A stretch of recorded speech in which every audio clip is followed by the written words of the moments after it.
Bonsoir à tous. Vous passez d'excellentes vacances avec nous sur Live TV, la télé sans filtre dans le talk. Et vous passez aussi une excellente semaine en notre compagnie. Merci d'être là dans ce talk. On va discuter ensemble de bons sujets qui vous intéressent, des sujets intéressants pour vous, pour nous et pour tout le monde. Merci d'être sur Live TV, la télé sans filtre. Bienvenue.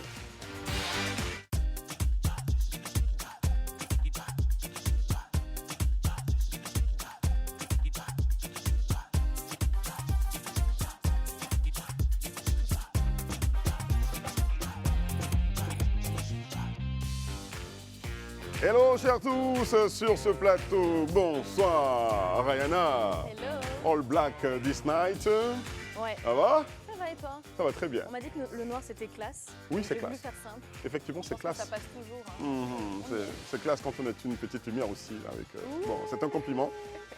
Herman Aboua, Bonsoir Eric, ça va? comment ça va? Je vais bien. Herman est haute en couleur. Ben, si tu le dis. Ouais, je suis haute en couleur. Merci. Moi, je suis fanat de son nouveau look, de toute façon, avec les cheveux et tout ça. Donc, Les je suis dreads. fanat de. Ah ouais, Les je suis fanat de ce dreads. nouveau look. C'est dread ou pas dread, on ne sait pas. Mais bon, ce qui est juste, c'est un punch. Isabelle Vovo. Bonsoir Eric, Bonsoir. bonsoir à la team et bonsoir chez vous. D'accord. Inis Nda. Très bien. Et Jessica Koné. Bonsoir Eric. Salut, tout le monde est au rendez-vous et comme vous souriez et que vous semblez être heureux de bonheur, on va commencer cette émission par un petit coin bonheur dans cette première partie qui, le fait du jour. On y va tout de suite, le fait du jour. Et le fait du jour est un coin bonheur.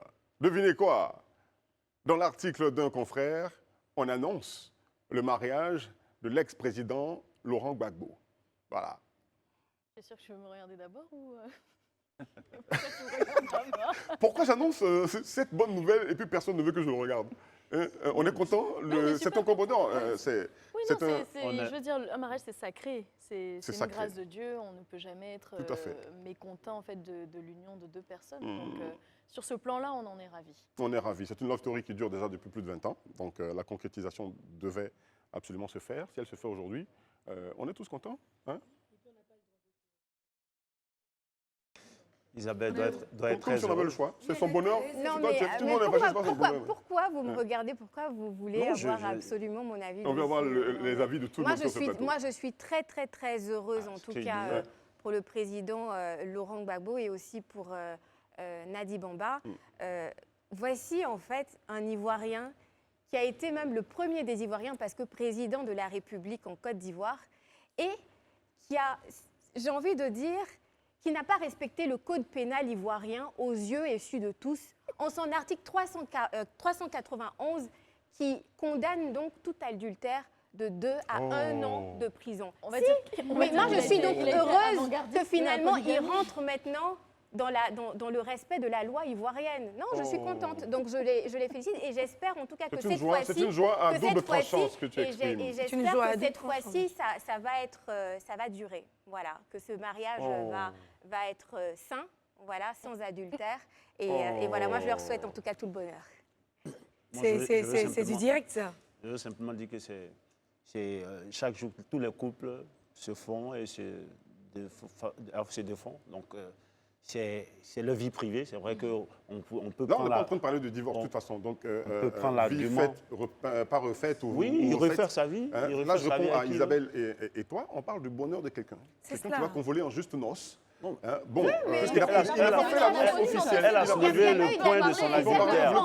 Elle a soulevé le point de son adultère. Attention, on ne parle pas tous ensemble, s'il vous plaît. Elle a soulevé le point de son adultère. C'est juste là que je voulais dire. Elle a soulevé le point de son adultère. Tout à Et fait, parce voilà. que son divorce a été prononcé donc, Seulement à en tort juin, exclusif dernier. de Laurent Gbagbo. Donc, Oui, ça a moi, ce que été- je ça a veux été dire, acté. c'est vrai que la stature de la personne a une personnalité politique de ce rang-là. C'est vrai, toute information concernant le président Laurent Gbagbo ou bien, enfin, quelqu'un de sa trempe, ça doit intéresser. Mais au-delà de ça, chacun de nous, les couples, chaque jour, je dis encore une fois, on peut se divorcer et puis se marier. C'est vraiment leur vie privée. À ce niveau-là, je ne dis pas que ça ne m'intéresse pas, mais je prends l'information, je suis heureux pour eux qui se marient aujourd'hui, et puis bon, c'est leur vie. En fait, j'adore Herman, parce que sur tous les sujets, Herman, c'est-à-dire qu'il y a l'info, et puis Herman prend ce qu'il aime bien, et puis après il met de côté ce qu'il n'aime pas trop. Oh non, ça, il ne faut pas parler de ça. Non, Herman, il y a un antécédent que toute la Côte d'Ivoire a connu. Isabelle le dit bien, je veux dire, ça a été déclaré même légalement. Donc, je veux dire, c'est quelque chose qu'on sait, qu'on a vécu avec lui, j'ai envie de dire. Donc, on a le droit aussi de toucher ce sujet-là, parce qu'elle a tout simplement dit tout haut ce que beaucoup d'Ivoiriens ont pensé tout bas quand ils ont vu cet article-là. Donc, c'est la vérité. Mais moi, je pense qu'on va passer rapidement dessus. Moi, je pense qu'on ne va pas rendre triste ce qui est joyeux. Moi, Voilà. je dis tout On simplement, termine bien avec ça. je regarde ma caméra et je dis félicitations, monsieur Laurent Gbagbo. Et puis, on veut voir aussi les photos sur les moi, je réseaux. n'ai pas le droit de le féliciter ce soir. Mais rapidement, félicitations, alors. Oui, mais je peux quand même Mais le oui, dire. oui. Hein, Vas-y, je peux? dis-le. Merci, félicitations, monsieur le président. Beaucoup de bonheur. Voilà, on espère que ça va bien se passer. Moi, je voulais ajouter une petite chose. Ah. Après le rendez-vous... C'est vrai que c'était juste un petit le béret rendez-vous là-dessus. où je Un l'attendais. petit béron a duré comme ça dessus. Duré sur le C'est petit même béret, quoi. là. Je l'attendais. Et donc, j'appelle ça le rendez-vous manqué du 21 juin, 17 juin, je crois, D'accord. 2021. Après ce rendez-vous manqué après ce rendez-vous manqué là, tout ce qu'il fait, je pense qu'il le fait avec comme il le sent et pas forcément comme les gens attendraient qu'il le fasse. Très bien. C'est vrai. On souhaite au président Laurent Gbagbo et à sa future épouse officielle, Nadi Bamba, donc tout le bonheur du monde, beaucoup de bonheur dans leur mariage. Et ça fait l'actu, c'est tout de suite sur Live TV. Merci de nous regarder.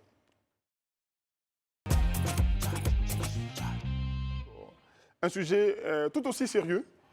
En Côte d'Ivoire, l'épidémie de dengue continue de se propager, comptant donc à ce jour 82 cas, dont 64 à Abidjan, et ayant causé 2 décès. Il s'agit donc de la 6e épidémie de dengue constatée dans le pays depuis 2008 quand même. Eunice Nda. Oui, effectivement, c'est une épidémie qui frappe la Côte d'Ivoire depuis un bon moment. Et la dengue, qu'est-ce que c'est? Il faut qu'on en parle, parce que la dengue, c'est une maladie virale, transmise par les moustiques, le moustique qui en est le vecteur, dans les régions tropicales et subtropicales. Les personnes qui contractent le virus une deuxième fois présentent un risque significatif accru de développer un trouble très grave.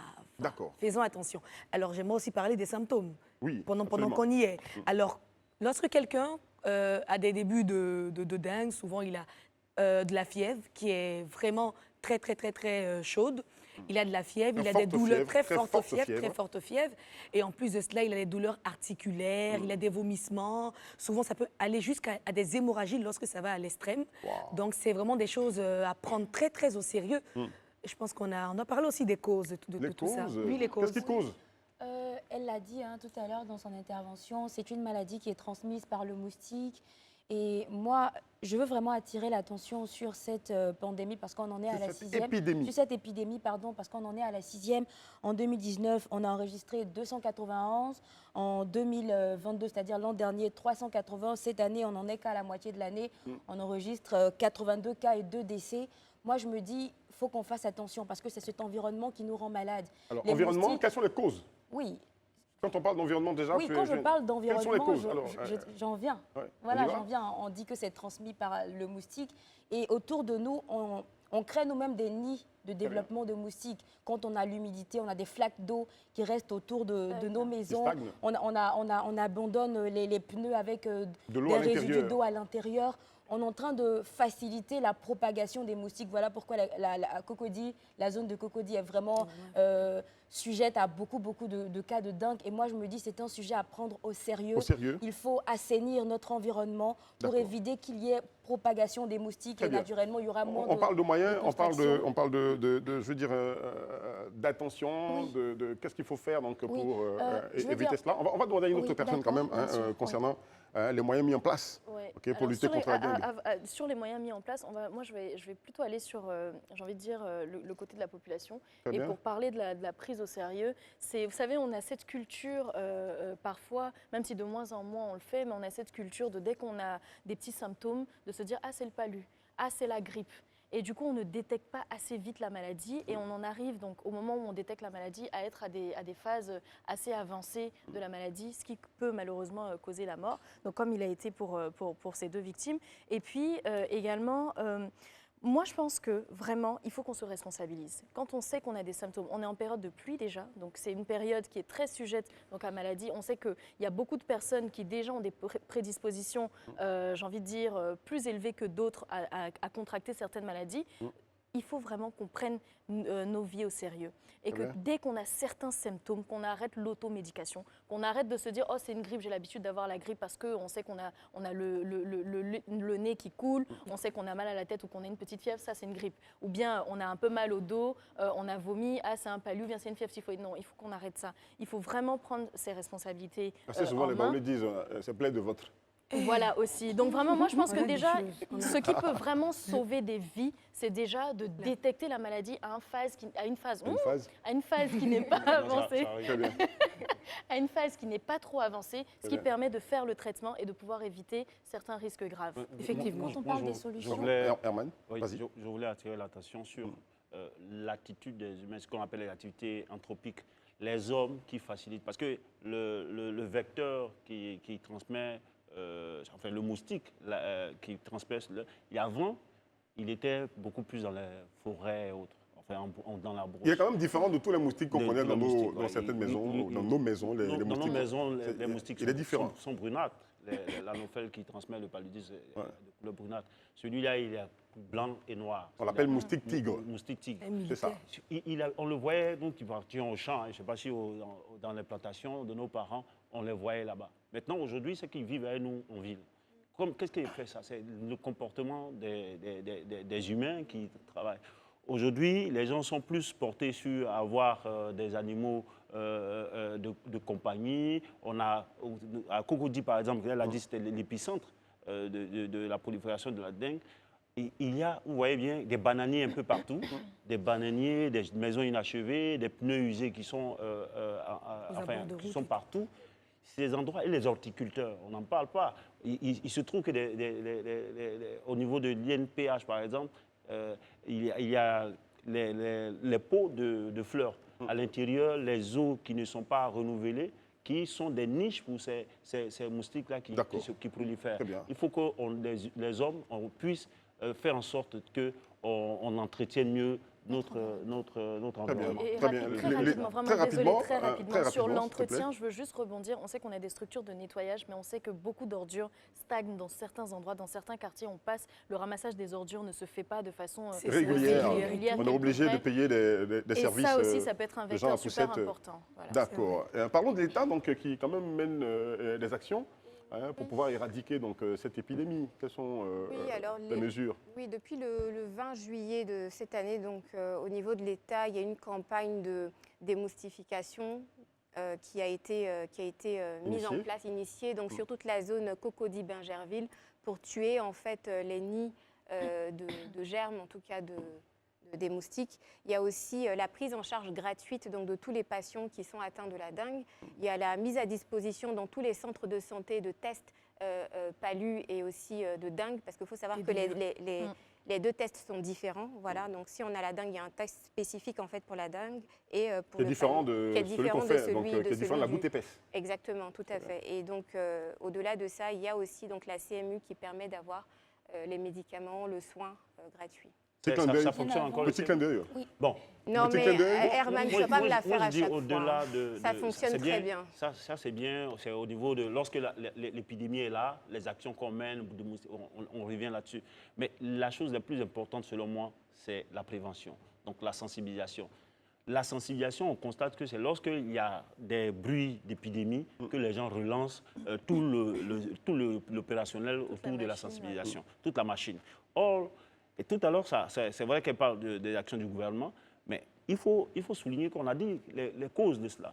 Les gens, les horticulteurs qui sont là, parce qu'on les voit partout, ils sont là. C'est vrai qu'on s'est dit que ça embellit les rues, le fait qu'ils aient... Tous les carrefours, pratiquement, les grands carrefours, ils sont là aujourd'hui. On sait que c'est là que les moustiques-là viennent déposer leurs œufs.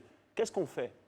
les maisons qui sont inachevées, les plantations qui sont dans nos quartiers. Aujourd'hui, on a des plantations Moi, de je- Bah, bananes. là, on est en train de revenir sur les causes. Moi, je Là, on est en reviens train de dans- revenir. moi, je- Attention. Dans ton premier point, c'est toujours, d'ailleurs. c'est depuis 2008 en fait qu'il y avait eu la dernière épidémie de dengue. Non, Donc je veux c'est pas, dire, c'est pas en 2008. s'il C'est te plaît, la s'il te première plaît. épidémie, c'est 2008. Depuis 2008, il y a eu la dernière. La On première va pas tous épidémie. ensemble. Laisse-la se Tu peux défendre. me laisser, tu peux me S'il te laisser, tu plaît. peux me laisser en Mais placer laisse-la une, s'il te plaît. parler, Voilà. s'il te plaît. Donc je veux dire, c'est pas depuis que la dengue est passée qu'on va continuer encore à faire des campagnes de sensibilisation alors qu'on a déjà éradiqué l'épidémie. Donc à un moment donné, tu ne vas pas demander à ce que le gouvernement fasse des campagnes de sensibilisation à tout va alors que l'argent de cette campagne de sensibilisation est pris aux frais du contribuable. Donc, je pense qu'il faut rationaliser. Et quand il y a justement des périodes d'épidémie, à ce moment-là, il faut faire une sensibilisation. Isabelle, il faut Non, peut-être non, prévenir je que vais guérir. répondre Moi, là-dessus. moi, ce que je En peux dire dans 2008, ce Non, sens, mais c'est- c'est pas mal que de moi, je parler peux pas dire tous dans ce ensemble. sens. Non, mais en Je fait, désigne, on je ne peut pas désigne. prévoir, Parlez pas tous ensemble. prévoir Parlez qu'une pas tous épidémie ensemble. va Il y a un arriver. aspect factuel. Je distribue la parole, Je prends s'il le vous cas plaît, de la Isabelle. Covid. On n'allait pas Isabelle. faire une campagne de sensibilisation avant que Oui, la la Covid dernière n'arrive. épidémie de dengue en Côte d'Ivoire, c'est en 2022. Il faut revoir tes notes. C'est en 2022. La première épidémie, c'était en 2008. Après Très ça, il y bien. a eu 2017. Il y C'est a en eu 2022, 2014. donc c'est l'année dernière que L'année dernière. les premières crises sont Donc, arrivées. on Mais est- depuis 2008, on n'en avait pas eu. Non, Donc, tu voilà. disais tout à Donc, l'heure c'est à que toi c'était de en revoir 2008. tes copies. Revois C'était tes copies. 2008. J'étais en train de te rappeler que c'est en 2022. D'accord. La dernière, c'est maintenant. Donc, il y a 6 épidémies de dengue que le gouvernement gère. Donc, on suppose qu'ils sont au fait de la chose. Ce que je dis, c'est qu'on sait les niches où ces moustiques-là déposent leurs œufs. Il faut c'est tout. Moi, ce C'est que vrai je- qu'on peut attaquer Moi, l'action. moi, ce que je peux dire dans ce sens, c'est que les responsabilités sont partagées. Les populations ont leur rôle à jouer, l'État aussi a son rôle à jouer. Mais je me dis quelque part, si on veut donner des propositions concrètes à l'État, c'est quoi? On dit tout simplement, il faut peut-être mettre un organe de régulation ou de veille avant l'arrivée de la pandémie. L'épidémie. De l'épidémie. Veille, De veille, c'est-à-dire l'avant. C'est-à-dire qu'il y a un organe qui se charge effectivement Je pense que ce qu'elle veut dire, c'est vraiment en termes d'observation. d'observation, Assurer que qui même fait quand ça a une été veille. éradiqué, qu'on n'ait pas Qu'on n'ait pas de nid grand de nombre moustiques ou encore d'eau. de Non, c'est-à-dire que victimes. c'est juste l'État qui fait ça. Bon, Mais après ça, les populations Non, mais elles-mêmes on dit doivent... l'État. Sur la à un moment question donné, l'INAHP. je Non, pense je dis que les c'est- responsabilités c'est- sont partagées. voilà, c'est une L'État a son responsabilité rôle partagée, et les hein. populations ont leur rôle. Nous, on doit assainir notre environnement. Quelle devrait être Maman, l'implication de la population? c'est cela, les ça. parents, les familles, tout le monde, les citoyens, c'est notre affaire parce que quand quelqu'un meurt, c'est nos familles. Donc, quelque part, l'État a son rôle, mais nous L'État ne aussi, viendra pas nettoyer devant chez il vous ne ou viendra dans vos pas maisons, de nettoyer toute devant façon. chez vous. Voilà. L'État ne fera pas cela. C'est Donc, clair. cette responsabilité-là, elle est la nôtre et il faut qu'on en assume. Mais en Tout termes simplement. de veille, Pour quand même, apporter un il y a plus à ce l'Institut débat, national Moi, j'ai fait d'hygiène. des recherches Des pour recherches. lutter contre les moustiques parce qu'on dort avec des moustiquaires. Il y a plusieurs moyens, mais on se rend compte que c'est plus assez efficace. Et moi, j'ai trouvé une méthode sur le net qu'on appelait les bougies anti-moustiques.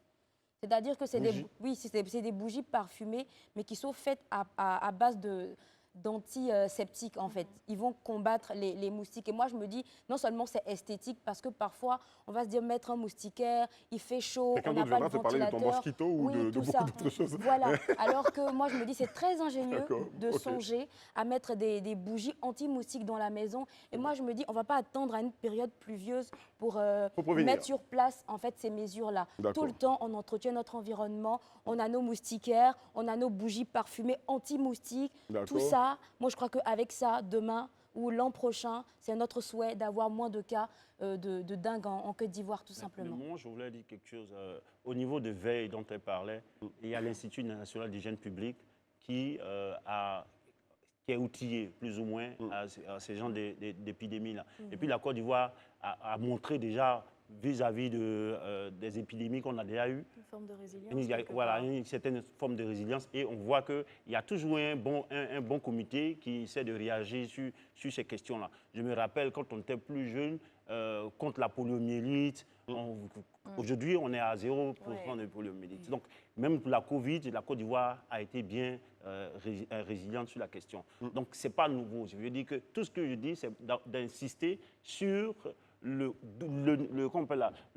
l'origine L'origine d'abord. de sorte problème. que on sait que ce sont eux-mêmes qui identifient les experts de l'INHP et autres. J'ai lu une interview du directeur général de l'INHP, l'Institut national d'hygiène publique, où il indique ces éléments-là, ces endroits où on trouve les dingues, c'est là qu'ils ont trouvé que Cocody était l'épicentre. Donc il faut les éradiquer. On sait que les horticulteurs, nous pensons, allez-y sensibiliser les horticulteurs pour qu'ils changent. On sait que les gens qui ont leur pot de fleurs à la maison, qui les étendent autour, il faut aller les Est-ce qu'on a sensibiliser. identifié la raison pour laquelle ou les raisons pour lesquelles Cocody est l'épicentre? Oui, parce que ces éléments-là, il y a beaucoup de la construction, et les gens font des briques, ils laissent.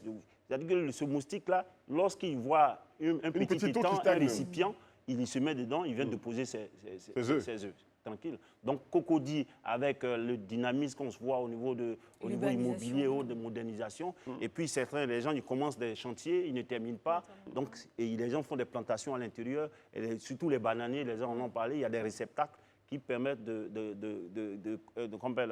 conserver l'eau, et lorsqu'il y a de l'eau, ce moustique-là, il vient de Donc, poser ce qu'on ses peut œufs. dire, c'est qu'il faut appeler à la grande vigilance des autorités compétentes, c'est tout. Pas que.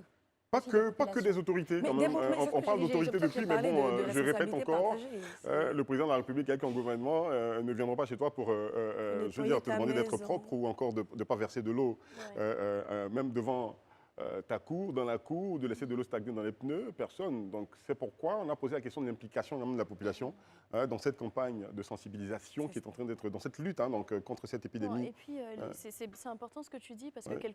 quel que soit ce que l'État mettra en place comme un élément de régulation, de prévention et tout, j'ai envie de dire, on est les premiers responsables quand même de nos propres santé. Donc c'est à nous de faire quelque part 60 voire 70% du travail. Les gestes qui sauvent, quoi. Exactement, les gestes qui sauvent. Donc c'est tout simple, on sait que bon, c'est la période de pluie, il y a énormément de moustiques. On s'achète un anti-moustique en spray qu'on se met sur le corps, c'est un répulsif. Donc voilà, c'est des petits gestes comme ça qu'on va adopter. On est beaucoup plus propre, on évite justement, on nettoie autour de les quartiers. Il y a des syndicats, il y a des présidents de quartier par exemple. Il y a des organisations qui s'occupent de nettoyer leur propre cité, de s'assurer que tout est clean. Donc vraiment, je pense que c'est des gestes qu'on doit adopter de plus en plus parce qu'on est les premiers responsables de notre propre Très santé. bien. On peut faire aussi appel à la solidarité des uns et des autres, c'est-à-dire par Ouais. exemple les ONG peuvent, Ça se voit ailleurs, peuvent effectivement. mener des actions sociales, c'est-à-dire offrir des moustiquaires imprégnés, ce genre de choses, ou aussi aider même le gouvernement à détruire donc ces nids à prolifération de moustiques. Surtout que 75% des maladies infectieuses enregistrées de l'homme proviennent essentiellement des animaux, et c'est les insectes qui ont été identifiés qui sont les vecteurs Sur les de bougies dont on ces parlait, maladies sur les infectieuses. bougies- sur les Vecteurs bougies dont on parlait, privilégiés. Jessica, je vois un commentaire ici, on dit on appelle ça Ousuna. Non, oui. Les bougies Ousuna, c'est ça? C'est même Bon. pas ça. Je précise, les ousnans, ce sont des encens. Mais dans la culture malinka, on appelle ça ousnan. t'as Donc c'est tout prononcé ça simplement, ousnan, mais oui, le ousnan. mosquito, il est Qu'on un peu appelle, comme un mais encens, c'est hein. des encens tout simplement. Mais c'est différent des bougies parfumées Ah, ça chasse pas les anti-moustiques. moustiques, Ça non. Et Il y en sur a, les il y en a moustiques, qui ça, peuvent ça, Sur les chasser les moustiquaires moustiques, mais pas tous en d'Isabelle, fait. sur les moustiquaires d'Isabelle, on dit les moustiques là ils s'accrochent aux moustiquaires maintenant. Et puis ils t'attendent. En fait, ils sont rebelles. Tout simplement. Mais c'était mieux, ces Et moustiques. j'imagine les moustiques de la Pourquoi DEN, Dans les centres c'est de les militaires santé là, blanc publics noir. en Côte d'Ivoire depuis longtemps. Il y a des campagnes pour distribuer aux femmes enceintes, aux nourrices, des moustiquaires imprégnés, mais gratuitement. Est-ce que vous allez donc faire ce geste d'aller réclamer, demander votre moustiquaire? Moi, il m'est arrivé de temps en temps de faire un tour donc à Blocos, dans ce centre de santé. Je salue tout le personnel déjà qui est très efficace pour demander des moustiquaires, même si on a l'air conditionné ou encore il nous arrive d'ouvrir des fenêtres. Donc le geste qui sauve, il faut déjà donc couvrir ses enfants, protéger ses enfants donc avec des moustiquaires imprégnés, c'est cela. Et puis au niveau de la population, il faut faire très attention à accompagner l'État. Il ne faut pas croiser les bras, attendre l'État, mais chaque fois pour dire mais qu'est-ce qu'il fait? Il y a les moustiques qui nous piquent, machin. On est malade, on a le palu. Non, il ne viendra pas parce que chacun est l'État pour contribuer donc à assainir son environnement. Est-ce que ça ressemble à un dernier mot? Vous avez quelque chose à ajouter Non, c'est encore? parfait. Ça ressemble à Ça un ressemble à un débat. dernier parfait, mot c'est sur ce parfait. sujet. Bon, C'est parfait. Un autre fait du jour dont on va parler dans un instant seulement sur Live TV, la télé sans filtre. Il s'agit du transvasement donc, illégal de gaz. On en a parlé, j'en parlais hors antenne il y a longtemps. Ces structures illégales cachées dans des coins de quartier qui rechargent les bouteilles de gaz. Vous parlez en français facile pour que tout le monde comprenne. Votre gaz est fini. Allez voir le distributeur agréé pour acheter une nouvelle bouteille bien remplie. Contre votre bouteille vide, non. Il y a des gens qui font du transvasement donc de gaz, pardon. Hein, mais eh bien, c'est dangereux. 3 citernes d'une contenance de 4 tonnes de gaz ont été démantelées à Abobo. Quel commentaire en faites-vous, chers amis, sur ce plateau? Moi, je pense que c'est un sujet, les Ivoiriens sont offerts aujourd'hui que le transvasement illégal de gaz butane, les gaz domestiques, il y a des dangers. Il y a des risques d'explosion, des risques d'incendie. Voilà. Donc, il y a des dégâts qui sont enregistrés. Moi, je voudrais noter l'ampleur du phénomène. Parce que ce n'est pas la première fois que ces actes-là ont été notés. On a vu à Djorobité, je crois, on a vu plus de 7000 bouteilles de gaz transvasées. Moi, j'ai toujours peur que ce réseau-là se constitue jusqu'à ce qu'on arrive à ce point-là. Comment on fait pour ne pas déjà dénicher? C'est pourquoi je salue la coopération des citoyens. Généralement, c'est par appel anonyme.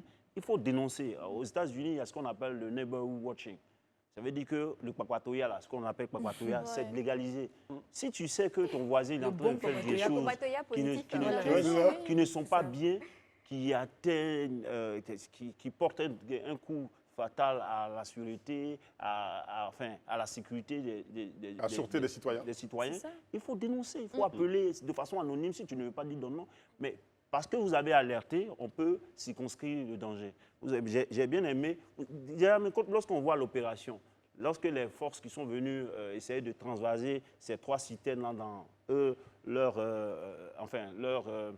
engin qu'ils ont envoyé, ils ont dû évacuer les populations sur un rayon de 200 mètres.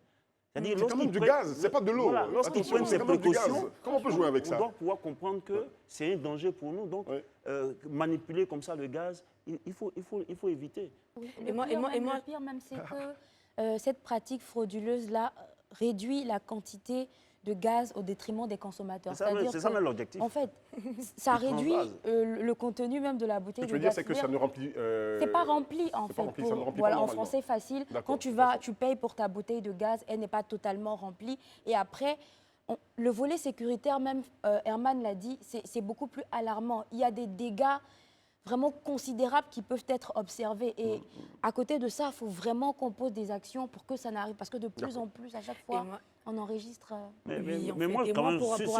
Effectivement, moi, ce que je veux dire, c'est que vous ne vous rendez pas compte, mais c'est un crime. C'est un crime qui se fait de façon progressive. C'est-à-dire on n'a pas encore vu de mort d'homme pour le moment. Mais sincèrement... Des fois, il y a des bouteilles qui explosent. Et il y a des bouteilles qui explosent. Donc, ça dit quelque part, c'est déjà un crime de le faire.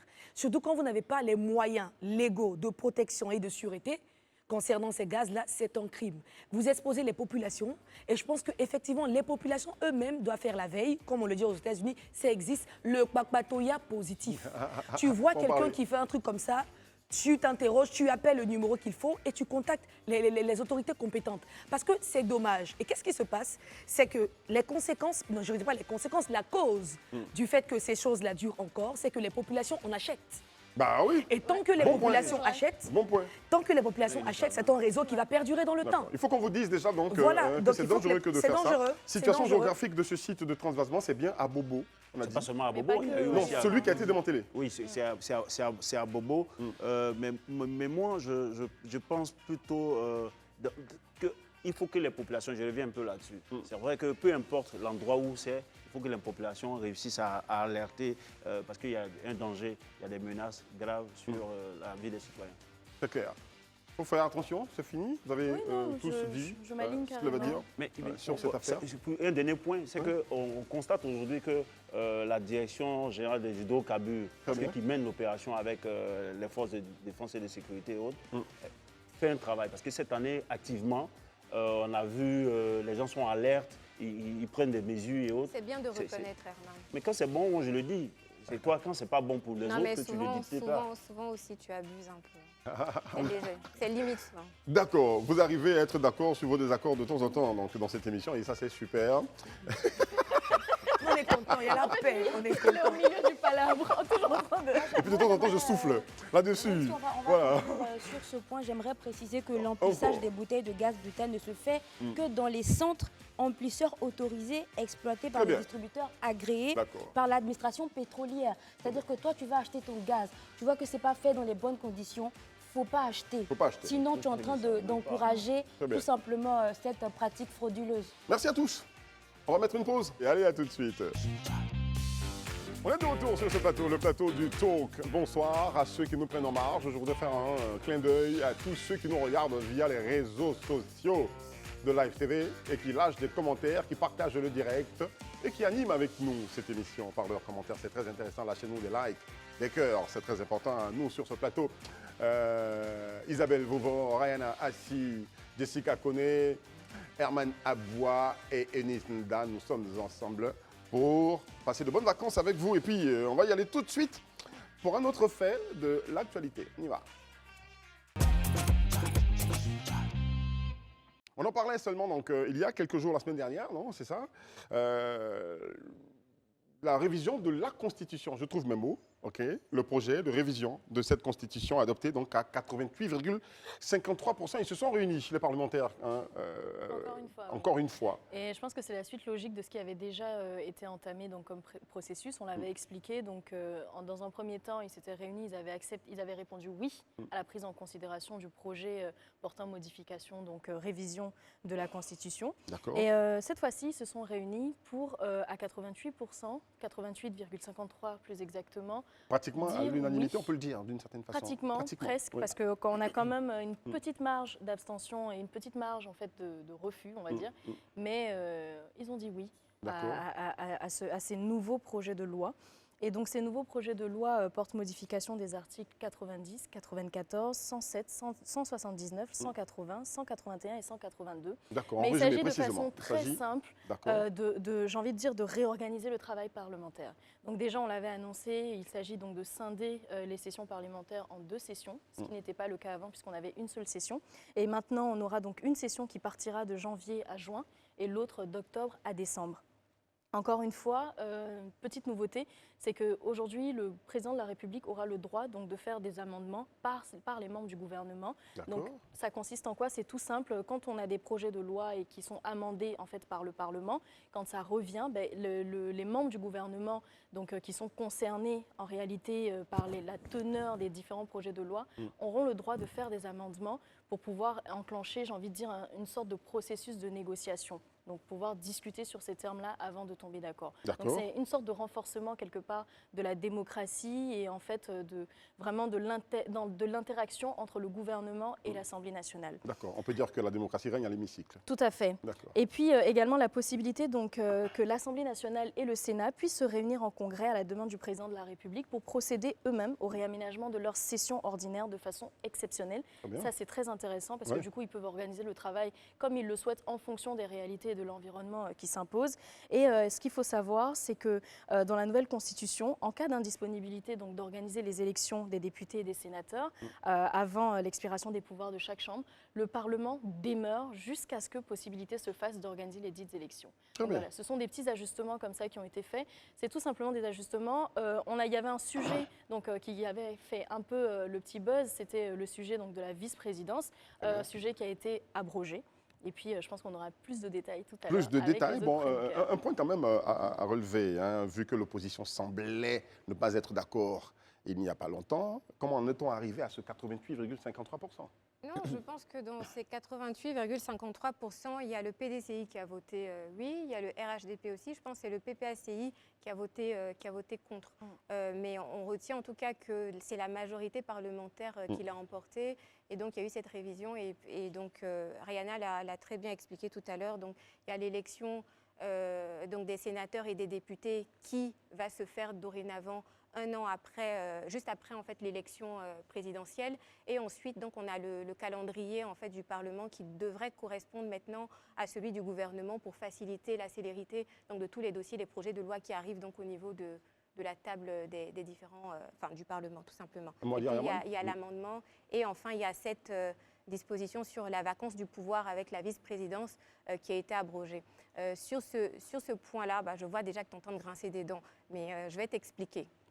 D'accord. Sur ce point-là, je veux lui donner la parole, je peux continuer. Vas-y, continue. Alors sur ce point-là, il faut savoir qu'on a eu d'abord une nouvelle constitution en 2016 et cette constitution venait plus ou moins réparer, peut-être le mot réparer un peu trop fort, mais voilà, j'ai envie de dire, venait plutôt régler réparer une démocratie. Non, voilà, rectifier. Voilà. Vraiment, on rentrait dans une pleine démocratie parce que l'ancienne constitution, avant celle de 2016, en termes de vacances du pouvoir, le dauphin constitutionnel était donc le président de l'Assemblée nationale. Et donc, ce qui faisait qu'on n'était pas dans une démocratie complète parce qu'il y avait en fait, il n'y avait pas de séparation de pouvoir. C'est-à-dire que quand l'exécutif n'est pas disponible, c'est le Parlement en fait qui devait prendre la succession. Alors, dorénavant, il faut que tu sois beaucoup plus précise. Hein. C'est ce que tu appelles démocratie complète.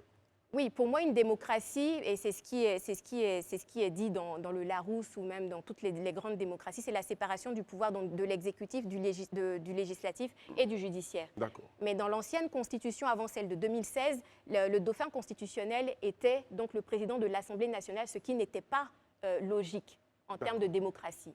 Aujourd'hui, avec la constitution qu'on a eue en 2016, ça venait donc réparer la problématique avec l'instauration donc de la vice-présidence. Donc en cas de vacance du pouvoir, quand le président n'est pas disponible, eh bien c'est le vice-président en fait qui prenait les rênes.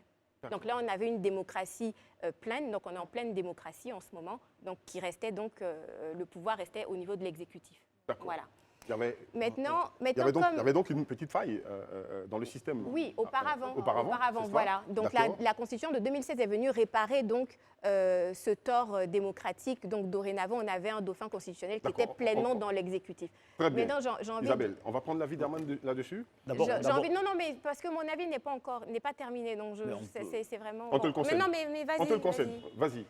Bon, donc du coup, comme l'élection présidentielle a eu lieu en 2015 et que la Constitution a été adoptée en 2016, il fallait une disposition spécifique en fait relativement à la vice-présidence. Donc cette disposition-là donc permettait qu'on puisse nommer le vice-président. Sinon, normalement, la Constitution de 2016, on partait en ticket à une élection présidentielle. C'est le président qui nomme, il faut le préciser. Exactement, le président qui nomme. Le vice-président. La Constitution de 2016, normalement, prévoyait la vice-présidence et la présidence en ticket, c'est-à-dire on devait partir en élection, et ce sont les deux, en fait, qui devaient être élus démocratiquement, voilà, par le peuple. Très bien. Et il y a eu une disposition spécifique qui a été prise donc, pour faire la nomination du vice-président, et c'est ce qu'on a connu jusqu'à présent. Et c'est cette petite disposition transitoire qui a été abrogée. Voilà. D'accord. Moi, d'abord, je ne suis complètement pas d'accord avec elle sur sa notion de la démocratie. La démocratie, c'est simple, hein, pour expliquer aux gens, c'est la notion, c'est la force du plus grand nombre. C'est ça. Et ça n'a rien à voir avec la séparation des pouvoirs.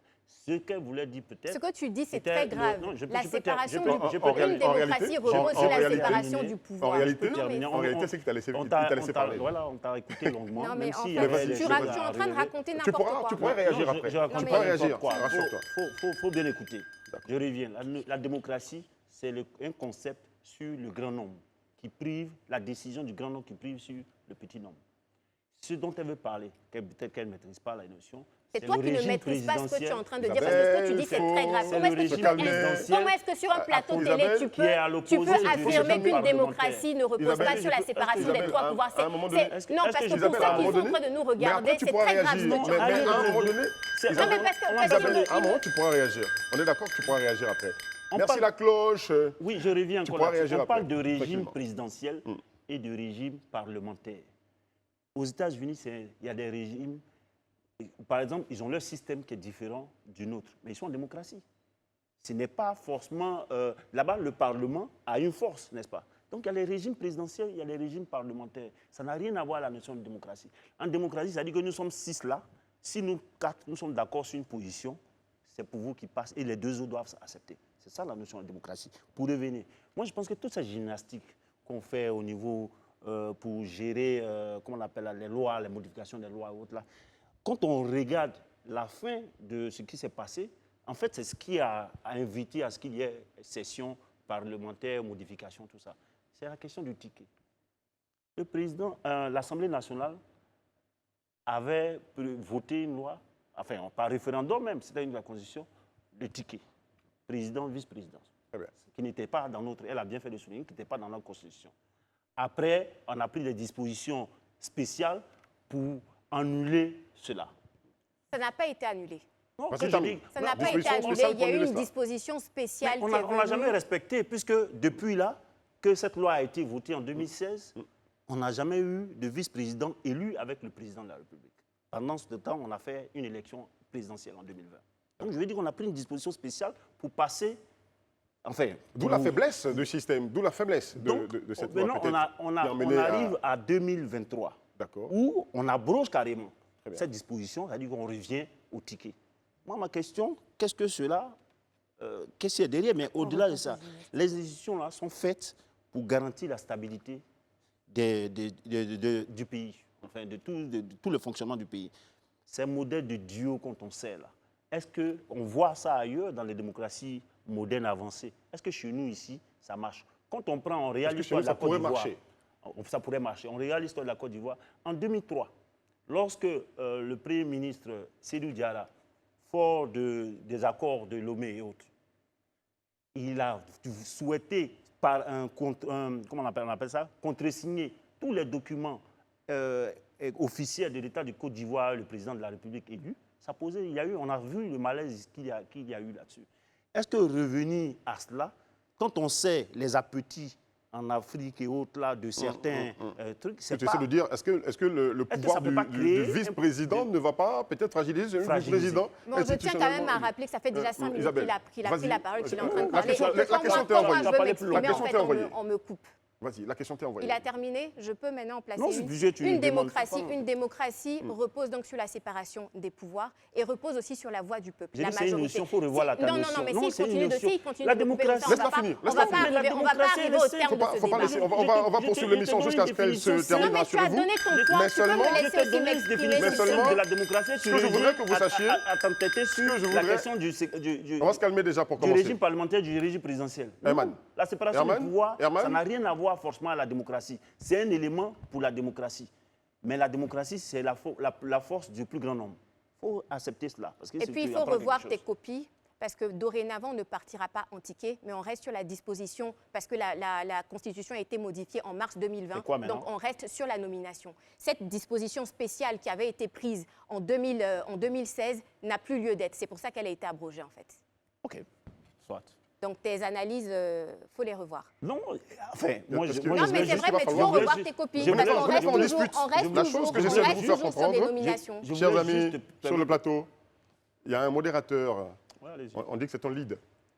La démocratie, elle consiste à respecter le lead. Vous n'êtes pas des démocrates. Vous voulez nous enseigner la démocratie, vous ne respectez pas les règles fondamentales de la démocratie. Quand le chef dit taisez-vous, ouais, tu vas faire cette définition. Rayana, envoie-nous un peu de paix. La démocratie est le régime politique dans lequel le pouvoir est détenu ou contrôlé par le peuple sans qu'il y ait de distinction due à la naissance, la richesse, la compétence, etc. Tout doucement. Reposant sur le principe d'égalité. Les autres principes et fondements de la démocratie. Donc, on a la définition de la démocratie et on a les autres principes. La liberté des individus, la règle de la majorité, l'existence d'une constitution et d'une juridiction associée, la séparation des pouvoirs législatifs, exécutifs et judiciaires, la consultation régulière et bien d'autres éléments. D'accord. Est-ce que ça vous satisfait? Non, mais en fait, tu ne disais pas ça. J'ai dit que c'est un élément. Non. Pourquoi dis-tu Arrête, tu ne vas pas mentir sur ce plateau. Et on est devant des téléspectateurs qui nous regardent. Non. Toi aussi, sois courtois, parce que tu ne l'as pas été avec moi, donc je ne serai pas non plus avec toi. Isabelle, il faut pouvoir déjà se calmer. Il faut accepter que la démocratie, c'est la force. Je suis juste en train de lui dire. Nous essayons de faire un débat intellectuel. Qu'une démocratie est basée sur la séparation des trois pouvoirs, mais aussi sur la voix du peuple. Je ne suis pas d'accord. Mais toi, tu as dit juste une seule partie et tu as refusé mon Non, mais il faut arrêter. Peut-être que ce qui pourrait calmer, c'est que je soulève quand même le point d'encore une fois la division entre le PDCI et le PPACI. Parce qu'encore une fois, l'opposition. Oui, ça, je suis d'accord. C'est vrai, parce que l'opposition s'est séparée sur le point. Isabelle, tu veux prendre ma place? On a le PPC. Parce que là, c'est toi qui mènes le débat. Tu veux prendre ma place? Non, vas-y. Laisse-moi gérer, s'il te plaît. Là-dessus, ce n'est pas la première fois que tous les groupes alimentaires soient d'accord avec une orientation au niveau de la Non, alors je ne parle pas de ça. Ce que je veux soulever par ce point, je suis totalement d'accord. Et puis je pense que même c'est le jeu de la démocratie. Mais ce qu'on observe depuis quelque temps, quand même, c'est la difficulté pour l'opposition à rester forte et soudée, pour rester ferme sur ses convictions. Quant au Parlement, on observe quand même une telle division dans les choix qu'ils font. C'est la belle illustration quand même de ce qui se passe, je veux dire, dans les faits, dans les actions qui sont posées au jour le jour. De toute façon, dans la démocratie, il y a des discussions. Pour voter des lois, il faut pouvoir convaincre celui qui est en face, qui vient en opposition, et le PDCI a été convaincu. Mais pas le PPACI. Le PPACI n'a pas été convaincu du tout, donc il est resté sur sa position. C'est ça. D'accord. Demain, le PPACI sera convaincu. Il sera Convaincu. Il sera Parce que convaincu il demain. il est arrivé des moments où tous les groupes parlementaires ont soutenu la position, l'orientation du gouvernement. Donc je bien. pense que sur ce point-là, il s'agissait des questions peut-être, des sujets qui intéressaient le PPACI. Ils n'ont pas D'accord. été d'accord, mais n'empêche qu'il y a eu la majorité. Donc ces lois-là ont été votées. Donc, Elle a été adoptée. Mais quand D'accord. même, il faut saluer le travail. Je ne sais pas si quelqu'un. Non, il C'est faut la- saluer en fait le travail du Parlement ivoirien quand même, qui fait un D'accord. excellent travail en Parce que- termes de rassemblement, parce D'accord. qu'on voit quand même une belle expression de démocratie au Parlement. Tout suit son process comme ça devrait l'être, et puis c'est quand même l'illustration de la Côte d'Ivoire dans sa cohésion. Oui, à Merci. côté Tu vas de ça, garder la même, parole pour nous faire le point des contre et les pour. D'accord, Ouais. ok. Alors, en ce qui concerne les contres, déjà, ce qu'il faut savoir, c'est que la loi a été votée donc, à 88,53%. C'est Et je cela. retrouve tout de suite mes chiffres parce que je sais qu'on était autour de 301 donc, pour. On a 4 abstentions et on était autour à 35 de... voix. À 35 voix contre. contre, voilà, Oui. merci. D'accord. On peut répéter ça 301 voix D'accord. qui étaient pour, 35 voix qui étaient contre et 4 D'accord. voix en abstention. quand on regarde, Merci à tous pour vos différents avis sur ce sujet, ma foi, très important. Il s'agit de la constitution de notre pays. Alors, on va y aller tout de suite avec le mood d'Herman Herman. Agua. Le Mouderman. Et le mood d'Herman a un sujet particulier aujourd'hui. Ouais, aujourd'hui, Quel on est-il? parle des expériences que nous tous on connaît, des expériences fâcheuses avec les VTC, qui sont les véhicules de transport en commun. D'accord. On a aime tous- Herman, on aime Herman. On a tous applaudi l'avènement des véhicules de transport en commun. Ouais. Cette nouvelle forme de Tati est vraiment agréable. Vous réservez le véhicule du bout des doigts à partir d'une application installée sur vos smartphones. Et puis, ce véhicule-là vient vous chercher à votre endroit que vous avez localisé. Vous avez des informations aussi bien sur le conducteur que sur le véhicule. Vraiment, les VTC assurent. D'accord. Mais ne vous leurrez pas, derrière ce confort en termes de sécurité et de facilité Il y a qui un hic. garantissent l'utilisation des VTC selon les opérateurs ou les administrateurs des plateformes digitales, s'avère souvent un parcours de combattant pour les nombreux utilisateurs ou les usagers.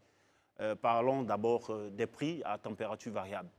Pour une course que vous avez commandée qui affiche un montant, en fin de trajet, vous pouvez être sommé de régler beaucoup plus ce montant. Cela vous a été, sans que cela ne vous ait été notifié.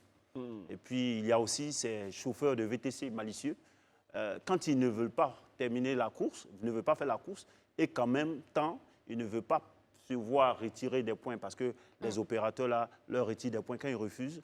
Ils acceptent la course, mais n'arrivent jamais au lieu que vous avez indiqué de prise en charge. Vous le voyez sur votre application, il est à un endroit, il est immobile là-bas, il ne bouge pas. Il bouge pas. Et puis jusqu'à ce que vous soyez déçu, Découragé. et Et puis puis, il vous demande commandez. d'annuler. Vous même. Voilà. annulez. Il Après, demande vous à appelez toi pour vous- d'annuler. L'attente des minutes sans qu'il ne bouge d'un iota, en fait, il n'attend que le client lui-même cancelle ou annule sa course pour garder ses points vis-à-vis des administrateurs de l'application. Beaucoup se demandent aussi comment se fait-il qu'une application sur laquelle des informations du conducteur et du véhicule sont enregistrées, il est parfois signalé des cas d'agression, n'est-ce pas? Oh. En réalité, pour un véhicule donné, il y a parfois plusieurs chauffeurs qui se partagent des jours de la semaine. Seul le propriétaire est enregistré sur la plateforme dans ce véhicule-là, alors qu'il ne conduit lui-même presque pas le véhicule. D'accord. Ainsi, le chauffeur en service, parce qu'il sait qu'il n'est lié aucunement au compte créé, connu par l'opérateur, il peut s'adonner C'est pour ça qu'il faut toujours regarder l'image sur la photo quand elle s'affiche. C'est ça. Sur le smartphone, il y a la photo d'un individu, de l'individu qui porte le nom Voilà. du chauffeur du taxi. Donc, ça donne souvent à des actes répréhensifs et de banditisme. Pour la monnaie, repasser après, parce que le chauffeur de VTC n'a Ils jamais n'ont jamais la monnaie. La petite ces monnaie, messieurs. vos 100 francs, 200 francs et 300 francs sont automatiquement arrondis. Donc, si vous devez payer 1300, vous avez payé 1500. Voilà. Et surtout, Au billet- pourquoi au le billet prix augmente supérieur. quand il pleut? C'est du ça, gari. On n'a C'est jamais comme du compris gari. ça. Voilà. C'est du Ça gari. C'était ça, gonfle. mon mot de jour. Ça C'est gonfle. même pas Herman. que quand il pleut. Hein. Pourquoi Parfois, quand il il y a pleut? des embouteillages qui ne sont pas du fait de l'usager. Tu arrives à destination, tu as prévu 3500. Quand tu arrives, on te demande de payer 5000 francs. Ah, c'est ce qu'il disait à l'instant. Moi, je me suis dit, c'est que ce jour-là, tu pars avec moi parce que j'ai pas. Imagine, j'ai pas la somme que tu me demandes. Et récemment, ils ont actualisé les données comme quoi les conversations qui sont faites à l'intérieur du véhicule sont enregistrées, effectivement. alors que ce sont des données personnelles. Moi, je me pose une question. Pourquoi est-ce que cela est Faut rester permis? mieux quand on est dans le taxi finalement. Alors que dans un taxi, si on a payé pour être seul dans le taxi, c'est pour avoir tout le confort qui va avec. Je suis dans un taxi toute seule, sinon j'arrête mon taxi. Qu'est-ce que tu as vécu comme fait particulier avec les VTC? Comme fait particulier, moi, c'est vraiment leur manque de respect. D'accord. Un fait précis. En fait, ils fonctionnent en fonction de leurs humeurs. Moi, je commande mon taxi, tu Mais arrives à... c'est pas tous. Hein, Oui, certains, je veux dire, le cas que je vais mentionner, je ne vais pas généraliser quand même. Voilà, donc je commande mon taxi, il arrive à destination, moi j'arrive, bonjour, monsieur, il ne répond pas. Donc quand je rentre, je m'assieds, oui, bonjour, bonjour. Vous n'avez pas entendu quand j'ai salué, si, mais est-ce que c'est nécessaire? On me dit que comme il y a la crise à Covid-19, il faut poursuivre les mesures. Donc, je ne suis pas obligée de vous parler pour pas qu'il y ait de transmission. Je n'ai même pas encore fini mon anecdote. Voilà. Sinon, on court vers le... Voilà, oui, mais je ne serai pas longue quand même. Voilà, et tu exprimes ton mécontentement, monsieur, ça ne se fait pas. Il te dit, mais madame, si vous n'êtes pas contente, descendez. Oh. Wow, à ce point. Et moi, j'ai mon gros nuage. Après, il faut lui enlever des étoiles sur l'application. C'est fait pour ça. Et c'est ce qui a été fait. Très bien. Mais après, on se pose des questions. Est-ce que ce sont des points qui sont véritablement pris en compte? Je pense que c'est pris en compte. Et moi j'aimerais dire, en fait, s'il vous plaît, là, je cherche ma caméra, elle est juste devant moi, là. S'il vous plaît, ne mettez pas la honte sur la Côte d'Ivoire. C'est des choses qui ont existé ailleurs. C'est des choses qui ont existé ailleurs et qui existent et qui se passent bien. Arrivé ici, il y a un peu de malhonnêteté, on change les noms, il y a beaucoup de choses, ne mettons pas la honte sur nous-mêmes. C'est quelque chose d'innovant, c'est très bien et on veut continuer à avoir des Yongo, avoir des Yitch et tout, donc c'est quelque chose de très important. Alors mon anecdote, c'est quoi? Moi, je les ai effrayés carrément. Qu'est-ce que j'ai fait? Un jour, j'ai pris mon Yongo comme ça, j'ai emprunté et on devait me déposer, je partais voilà, pour mon culte à l'église, faire une course et tout. Donc je partais... Et arrivé là-bas, je devais payer normalement 3 500 francs. J'arrive là-bas, je dois payer 5 000 francs. Ok, je n'ai pas la somme qu'on m'a demandé. Le temps d'attente et tout. Et là, vous savez ce que j'ai fait? J'ai pris mon téléphone, j'ai écrit à Yongo. D'accord. Parce que sur l'application, on a la possibilité de le faire. J'ai écrit à Yongo pour dire, vous savez, on n'est pas des richards. On ne vit pas dans l'opulence. On a signalé le fait. J'ai signalé le fait. À peine j'ai signalé le fait. La prochaine course, on m'a donné des bonus. Et en plus de ça, on a réduit considérablement comme un cadeau. J'ai dit, ah, donc vous recevez nos messages. Ils reçoivent. Donc c'est pour dire, en fait, vous pouvez vous plaindre quelque part. J'aimerais très rapidement soulever une petite faiblesse quand même qui se fait et qui peut être aussi une des causes de tous ces malentendus qui se passent entre les chauffeurs de VTC et les clients. Vous savez, l'année dernière... On ne cite pas les marques. On cite pas les marques. Oui, j'ai dit les chauffeurs de VTC. D'accord, oui. VTC, très bien. Alors, l'année dernière, le gouvernement a essayé de réguler un tout petit peu ce secteur parce qu'il y a eu des petites brouilles entre ce secteur et le secteur des transporteurs non privés, on va dire classiques. Voilà. Très bien. Mais cette réglementation n'est pas allée jusqu'à toucher la sécurité des clients parce que ça reste quand même des entreprises privées.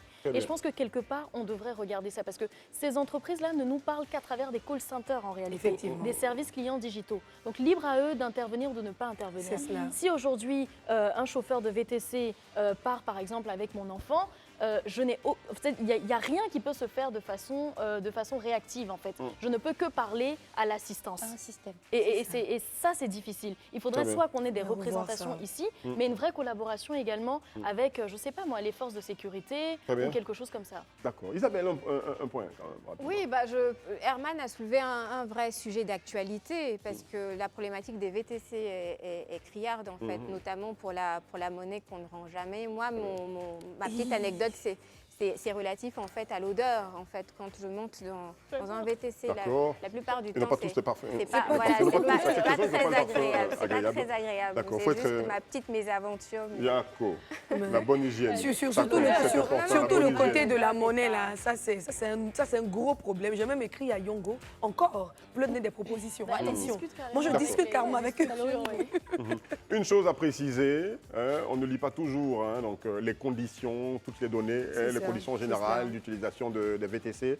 Sinon, les enregistrements, tout ça, c'est compris dedans. Donc, on les utilise sans lire. Mais bon, écoutez, il y a quand même un bon point. Quand on perd quelque chose dans les VTC, on nous le ramène tout de suite. Mais écoutez, on a les contacts, on sait qui nous a conduit, où est-ce qu'il nous a conduit, on peut appeler et tout ça. Donc, il y a quand même la sécurité qui est revenue dans ce secteur-là. Voilà, c'est ici qu'on s'arrête ce soir. Merci de nous avoir regardés. Merci, chers amis, pour vos différents avis. Merci Isabelle et Herman pour le fighting Un sourire qui pour nous la mène, fin, Isabelle. qui nous envoie de Un la bonne sourire humeur de pour la temps en fin. Mais moi, temps, je suis toujours même si c'est chaud souriante, par hein, moment. mais- Merci à vous tous.